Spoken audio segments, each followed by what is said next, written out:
2025 წლის ათვეში ბათუმში $801,200,000 ღირებულების 13,654 ბინა გაიყიდა. კოლიერ ჯორჯიას განახლებული ბათუმის საცხოვრებელი უძრავი ქონების ბაზრის მიმოხილვის მიხედვით, გაყიდული ბინების ღირებულება წლიურად 31%-ით, უძრავი ქონების ტრანზაქციები კი 14%-ით გაიზარდა. აქედან გამომდინარე შეგვიძლია ვთქვათ, რომ ფასის ზრდის დინამიკა ტრანზაქციების მატებას მკვეთრად აღემატება. მიმოხილვის მიხედვით ოქტომბერში ახალაშენებული ბინების საშუალო შეწონილი ფასი წლიურად 16.9%-ით გაიზარდა და მეტრ კვადრატზე $1,292 შეადგინა. ფასის ზრდაზე გავლენა ძირითადად პირველადმა ბაზარმა მოახდინა, სადაც მაჩვენებელი 28%-ით გაიზარდა, ხოლო მეორეულ ბაზარზე 5.3%-იანი ზრდა დაფიქსირდა. ოქტომბერში ბათუმში 1625 საცხოვრებელი ბინა გაიყიდა, რაც გასული წლის ოქტომბერში არსებულ ტრანზაქციებს 14.2%-ით აღემატება. რაც შეეხება მხოლოდ ოქტომბერში გაყიდული ბინების ღირებულებას, ეს რიცხვი 26.9%-ით $100 მილიონამდე გაიზარდა.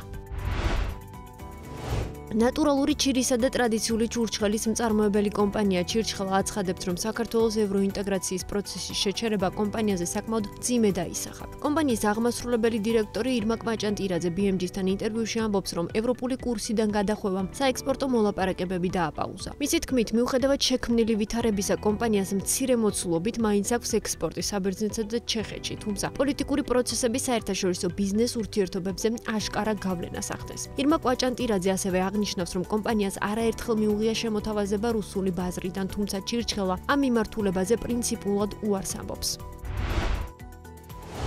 გარევაჭრობის პირობებში შეძენილი რძის ნაწარმი საფრთხეა თქვენი ჯანმრთელობისთვის. ასეთია სურსათის ეროვნული სააგენტოს გაფრთხილება, რომლითაც ისინი მოსახლეობას მიმართავენ. უწყების ინფორმაციით, სურსათის ეროვნული სააგენტო რძის და რძის ნაწარმის კონტროლს პირველადი წარმოებიდან რეალიზაციამდე უწყვეტ რეჟიმში ახორციელებს. მოწყდება რეალიზაციის პირობები. სურსათის ეროვნული სააგენტოს სპეციალისტები სხვადასხვა მაჩვენებელზე გამოსაკვლევად იღებენ რძის და რძის ნაწარმის ნიმუშებს. რძის შემკრებ პუნქტებსა და გადამუშავებელ საწარმოებში ლაბორატორიულად მოწმდება ნედლი რძე, რომლისგან მზადდება სხვადასხვა დასახელების ნაწარმი. შემოწმების და კვლევების შედეგების შესახებ ინფორმაციას სააგენტო პროაქტიულ რეჟიმში ავრცელებს. აღსანიშნავია, რომ რძე ლაბორატორიულად 24 მაჩვენებელზე მოწმდება.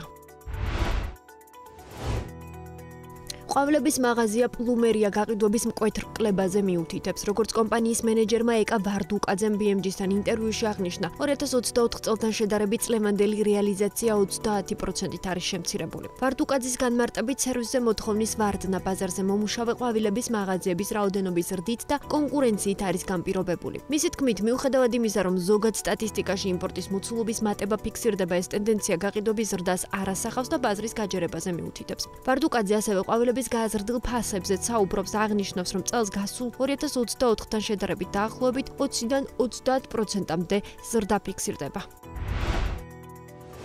2026 წელს კომპანია ქართული კალათა გურიაში საწარმოს გახსნის. ამის შესახებ კომპანიის თანადამფუძნებელმა ვაკო ელისაბედაშვილმა BMG-სთან ისაუბრა.